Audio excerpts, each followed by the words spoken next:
Oh, welcome back. It's another episode of my Georgia Bulldogs Dynasty here on College Football 25, where in the last episode we took down Florida 34 to 26 in the SEC Championship game, winning our fourth straight title in the conference.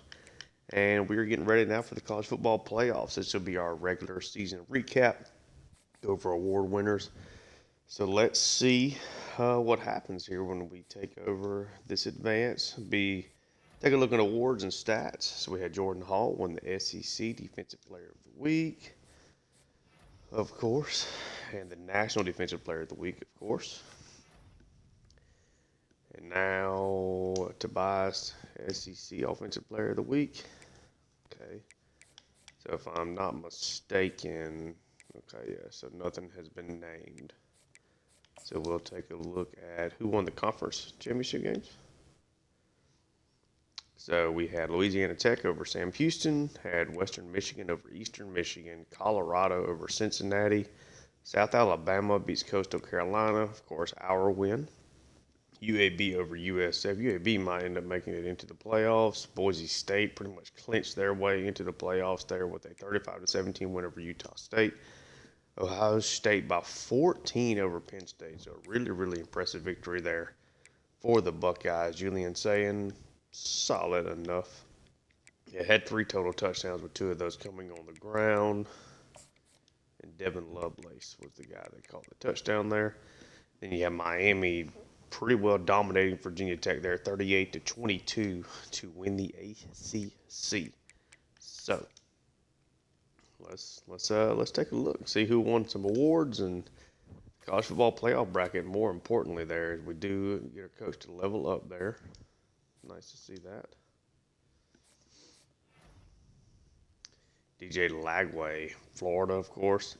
Been a great player for them. Certainly has had his struggles against us and ended up going 0 for 4, or at least is 0 for 4. Assuming they make the playoffs, we could play them there. He is 0 and 4 against us as a starting quarterback, but a heck of a player. Really, really developed very well here in this series. Jordan Hall is your Best Defensive Player of the Year award, and it comes kind of in a different way. You know, he really dominated the run game. Did get 7 sacks, but really dominated against the run. Ends up being the overwhelming thing for him, and he is going to win a lot of awards. Best Defensive End of the award. As Tobias repeats as the best running back of the year. We'll take a look at his stats, but he improved his yards per carry. He's pretty much right on tap with touchdowns compared to what he did last year on 100 less carries. Jaden Riddell, another tight end of the year award here for Georgia, had a really strong finish to the season. Not a great year, though. Tight ends just don't get utilized a lot in this game. KJ Bolden, best defensive back of the year, really showed off his progression. You know, he's been a 4-year starter for us here, and really bookended his career with a great season. So happy to see that. Justin Williams is your best linebacker of the year winner, the redshirt junior. Heck of a player, 24 tackles for loss. Didn't get any interceptions, but as an off-ball linebacker that does a lot of pass rushing, almost exclusively pass rushing when we're in the nickel. Done a nice job. Lombardi Award there goes to Jordan Hall. And that's going to do it. So let's start off with, of course, the All-Americans are always a little awkward, but we'll start off with that. DJ Lagway is your first team player there. Elijah David, Jamarion Cox. For somebody in particular we want to see, shout out to Cam Shanks, giving us some fits in that Tulane dynasty. As far as Georgia, first team All-Americans had Jaden Riddell, Kelton Smith. Let's see, Joe Phillips, great player there for Auburn. Sammy Brown, former high-end recruit, has really developed super well. Nobody else there defensively. I know the defensive side is really more of where it's more of an overall based thing than anything else. Okay, so Braylon Staley didn't get a chance to play here in more Tennessee this year, but he had a great year. We'll take a look at the stats later on. Tobias is a second-team All-American despite winning the running back of the year back-to-back years.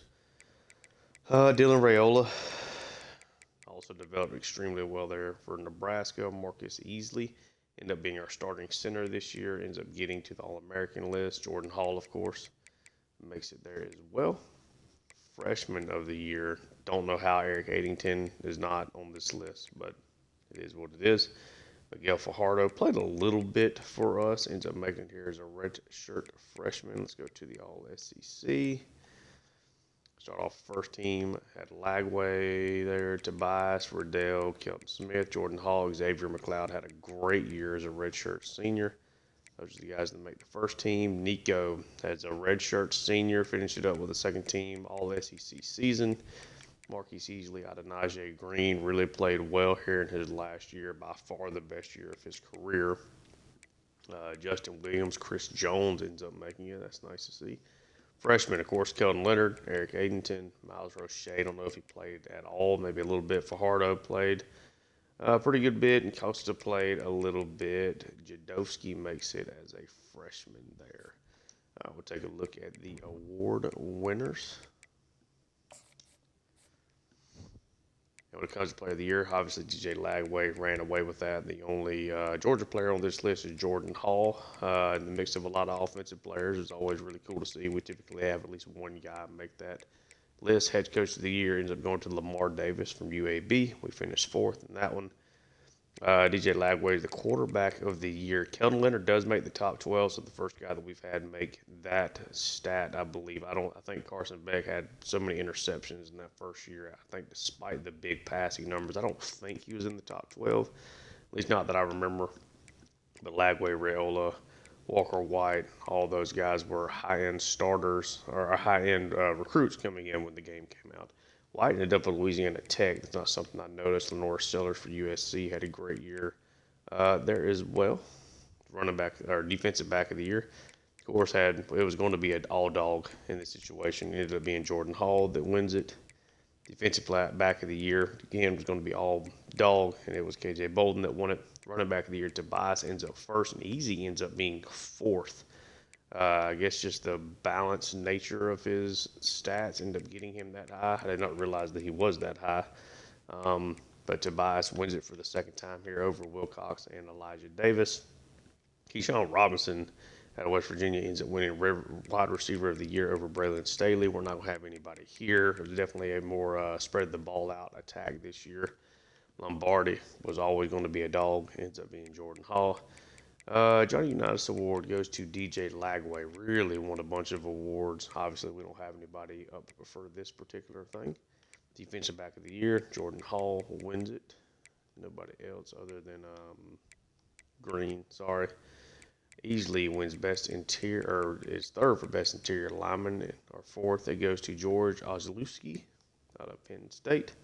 Best tight end, again, goes to Riddell. Just really shocking that he ended up winning that one. But we'll take it. Broyles Award goes to Justin Wilson, beating out Glenn Stanford, his fellow coordinator there at UAB. Best linebacker, Justin Williams. Chris Jones was in the mix there as well. Best center, don't have anybody there. Kicker of the Year award, nobody there. Punter of the Year, nobody there. Best returner, nobody there. So that will do that. And now, just take a look at the finalists here for the Heisman. Ended up being DJ Lagway, of course, wins it. Keyshawn Robinson, Dylan Rayola, Braylon Staley, Walker White are your top five. Crazy to see Walker White. He goes from Auburn to Louisiana Tech and then ends up as a Heisman finalist there as a senior. But I think it's time for the CFP bracket. Let's see what we have got. So obviously we're the number 1 seed. Ohio State is the number 2. Miami is the number 3. Colorado making a big run here is the number 4. Would love to eventually run into them. I think that'd be a very cool thing to do. Your 5 seed is Penn State. 6 seed is Washington. 7 is Auburn. Okay. 8 is Florida. 9 is Tennessee. 10 is Clemson, 11 Michigan, and number 12 is Boise State. So you see a lot of SEC teams here. Georgia, Florida, Tennessee, Auburn, Big Ten, Ohio State, Washington, Michigan, Penn State, so a bunch of them as well. And then kind of a mix of other teams, 2 ACCs, only 1 Big 12, and just the 1. This is all pretty much heavy hitters here. If you only have 1 Group of 5 team in Boise State that has made it here. But that is the matchup that we are looking at as far as the playoffs are going. Now let's take a look, just take a quick overview just of Georgia stats, and we'll take a look nationally. So Kelton Leonard, as we head into the playoffs, 37, just under 3,800 yards, 38 touchdowns against 14 picks, burning 4 for 4 with a touchdown, 63 yards. Tobias, 1,278 yards and 12 touchdowns. Easy had just under 400 yards rushing and 2 touchdowns. We'll have to see what his receiving stats were for him to be a guy that finished in the top 5 for Running Back of the Year award. McGinnis looked okay. Did have, of course, the bad fumble. Jamal Crook looks pretty good there as well. And then all the way at the bottom, of course, with the sacks. Leonard does have 3 rushing touchdowns, but does end up in the negative rushing yards-wise. Cantrell, Dallas, Addington all go over 700 yards receiving. Tuggle just under 600. Riddell over 400. Easy did have over 200 yards receiving and 3 scores. Doesn't really seem like a top 5 running back of the year season to me. Cantrell and Dallas definitely lead the way here, but you see just how much we ended up getting other people involved. Addington with his deep threat ability averaged 31 yards a reception. Is really cool. So yeah, that's the receiving guys. Definitely had plenty of guys that caught touchdown passes, but was mainly Cantrell and Dallas as each of them over over 750 yards receiving and double digits in touchdowns. Offensive line, I feel like played great. Kelton Smith ends up being a first-team All-American and actually gives up the most sacks on the teams. Roche there ends up giving up 5 sacks. Then Freeling. Look over on the defense. Top 5 guys in tackles here: Crawford, Bolden, Jones, Justin Williams, and Chris Cole. Let's see. If anybody in particular, obviously, you want to take a look at, you can. Kind of surprised Shaughnessy did not end up playing more. Craycraft as well, but these guys are still developing. Tackles for loss had 4 guys end up here in double digits. Jordan Hall, of course, with 31, huge season.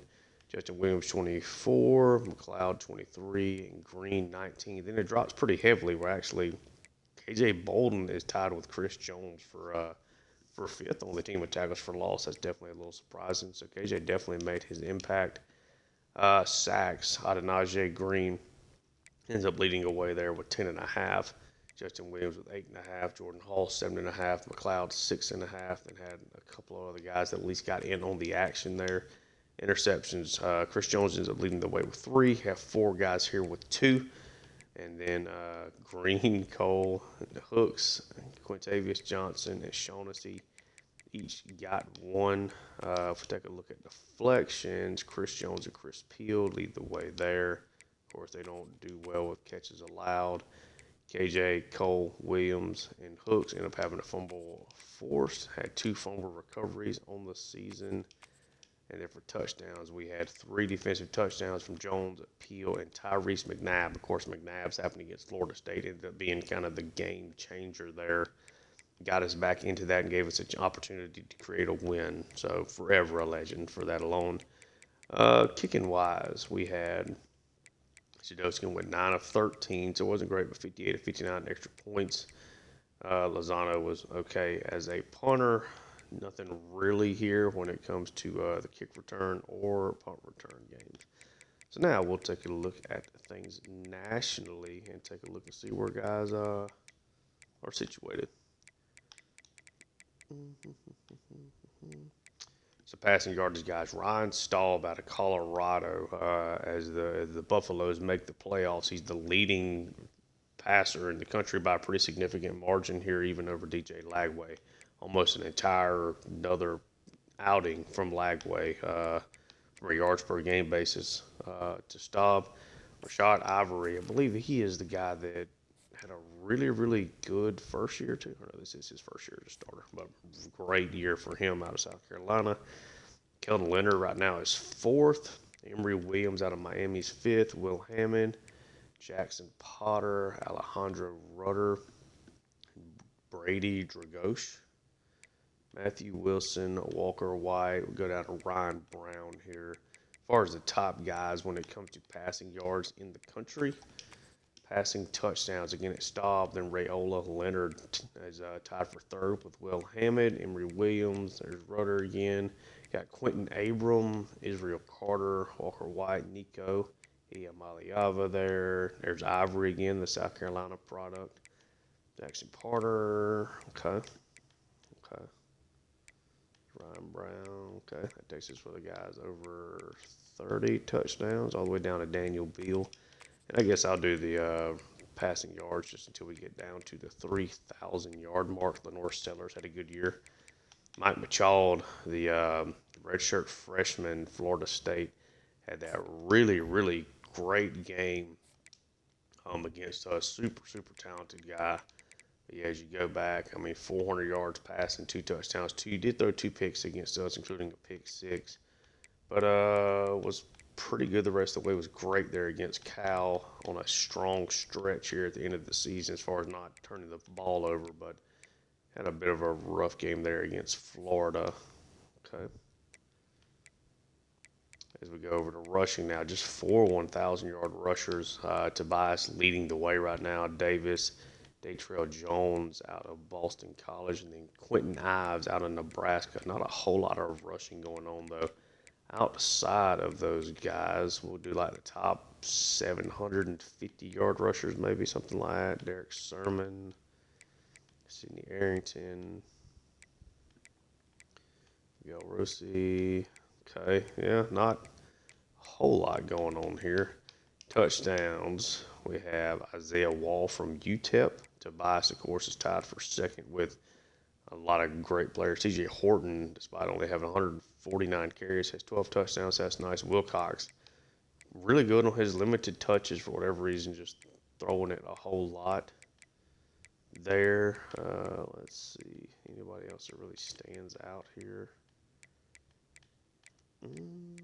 Not anybody else is like popping off as people that I like. No Taylor Tatum there.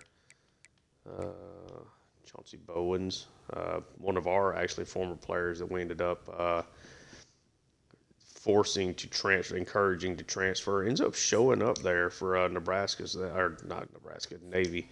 So that's really cool. Never got a carry for us. That's really cool to see. I know sometimes that encouraged transfer thing, you can't really tell whether or not what they really do. And now we move over to receiver. So the guy that ends up winning wide receiver of the year, Keyshawn Robinson, 74 receptions, just under 1,300 yards, 19 touchdowns. Outstanding season for him as a 5'11 player. Jamari Person, Cam Michael.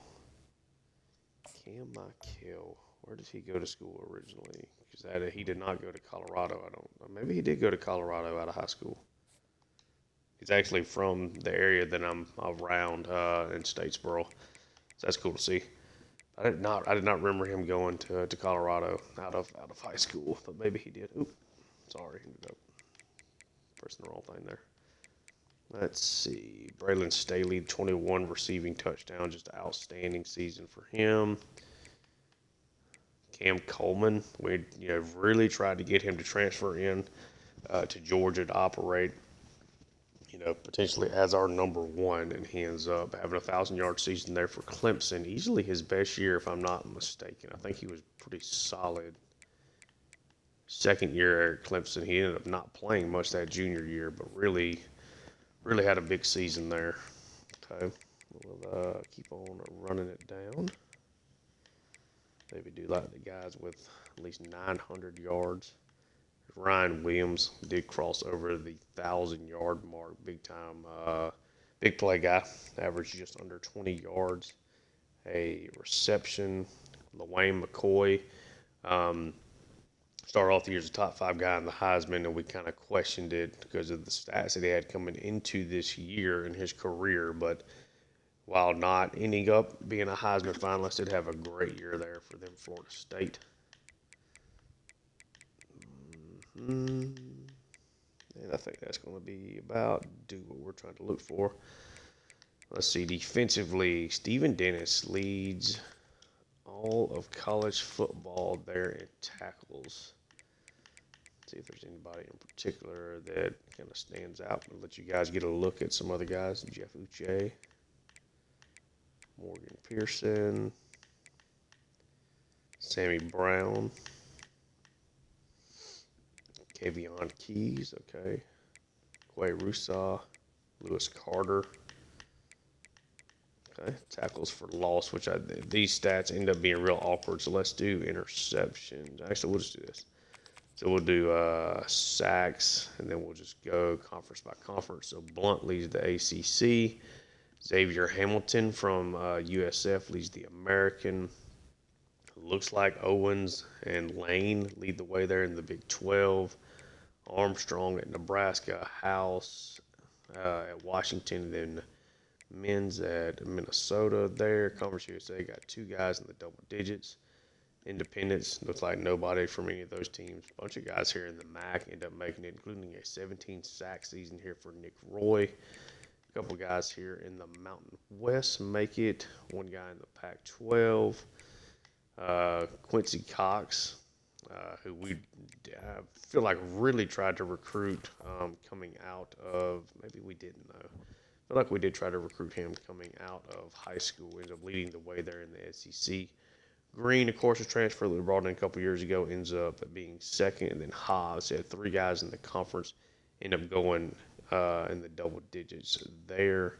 And the Sun Belt had four people make the double digits. And we'll come back up here to the ACC, and we'll just do interceptions. We had two guys here with 5, one out of Stanford, one out of Miami. Weathersby, 7 interceptions there for Navy. Two guys with 5 in the Big 12. Abrams out of Ohio State with 6. One guy with 5 here at Middle Tennessee. Two guys with 7 here at UMass and Notre Dame. Kevin Linton there out of Miami, Ohio with 7. Edmond there was 7. Nobody in the SEC ends up having 7 and then nobody for the Sun Belt. But, yeah, I think that's pretty much it. Went over awards, went over stats, went over national leaders, went over the All-Americans, looked over the initial playoff bracket. So, yeah, what that means is we're going to end up simming here. We're going to take on an SEC team. Now, I've already played Florida twice. So I would obviously love to take on Nico Iamaleava, get a chance to play him. Would be what that's what I would like to do. So fingers crossed. I would love. Now it's National Signing Day. Let's do this before we do that. Again, I talked about it in my little February-March update. This is going to be the last year. Barring something really unforeseen, maybe the occasional upload, but this is essentially the last season of this Georgia Dynasty. But we'll take a look just at the recruits. Probably something that I just play off camera. That's the only reason why it might be something that ends up being uploaded every now and then. Because I may still play it some off camera. See if we have any like high-end elite guys. Romeo Bloom here at right tackle, 4-star guy at the elite development trait. Another elite guy in Ben LeClaire at right guard. Got Javier Mance, a 5-star right end as an elite development trait guy. Another one here in Emmanuel LeBeau, top 2 player in the country there at outside linebacker. Okay. Got Amani DeJeri, elite. Okay.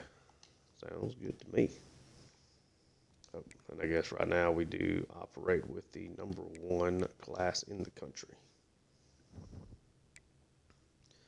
And now let's advance the week, see who we're playing. Definitely hoping that this ends up being Tennessee. That is what I'm desperately hoping for.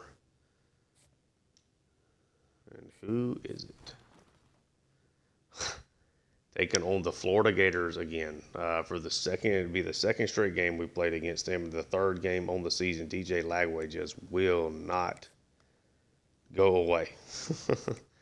So let's take a look at what happened there in that first round of the college football bracket. So we had Penn State over Boise State, 42-28. You had Florida over Tennessee by double digits there as well. Michigan survives Washington 19-14, a defensive battle, and Clemson drubs Auburn. I didn't really think about that, but the Cam Coleman transfer or getting a chance to play his former team there. Maybe he had a. Let's go take a look and see if he had a big day there. I think that would be kind of an interesting story. So we'll do top 25. First of all, I guess let's see how Heisman winner DJ Lagway did here. 3 touchdowns and 1 interception. Iamaleava, 3 touchdowns and 1 interception there in his last career game. And Gene found the end zone. Abram had 3 receiving touchdowns there for Florida.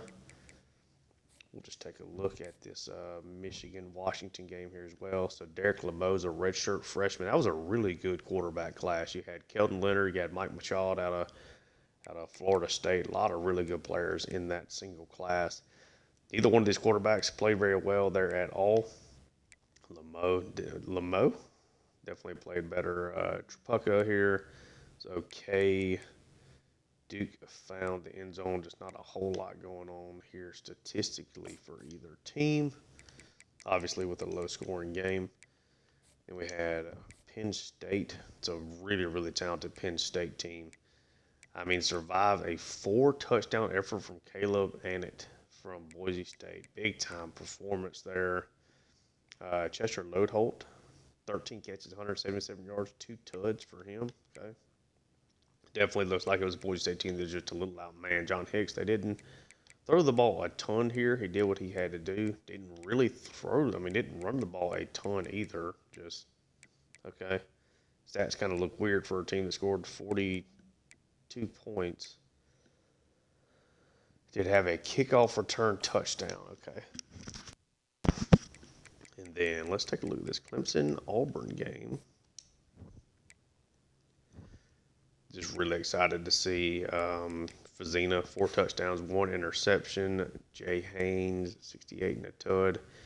Hannafin had a monster game. Cam Coleman didn't do a whole lot, though. 4 for 47. Hannafin, though, had a large day there.